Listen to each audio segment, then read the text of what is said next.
মায়ের হাতে শুটকি পোড়া এই ভর্তাটা দিয়ে ভাত খেতে অসাধারণ লাগে। তো মাকে ওই দিন বলছিলাম যে একটু শুটকি পোড়া ভর্তাটা বানিয়ে দিতে। তো যেহেতু রাতের বেলা ছিল, শুটকিটা আর পুড়তে পারে নাই, শুটকিটা ভেজে নিয়েছিল সরিষার তেল দিয়ে, তার সাথে শুকনো মরিচ ভেজে নিয়েছে আর পেঁয়াজ কুচি করে নিয়েছে।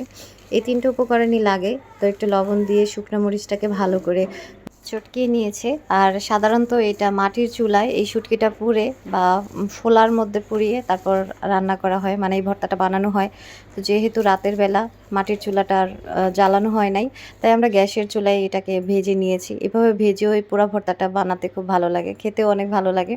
তো এই হাতে মাখা শুটকির ভর্তা হয়তোবা অনেকেই খান নাই, কিন্তু এটার টেস্ট অসাধারণ।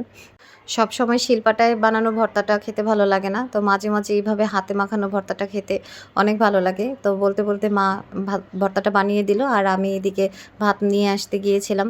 আর এইসব ভর্তা দিয়ে মাটির প্লেটে খেতেই বেশি ভালো লাগে। সাদা ভাত সাথে এরকম যদি হয় শুটকির ভর্তা, তাহলে তো এক থাল ভাত অনায়াসে খেয়ে ফেলা যায়।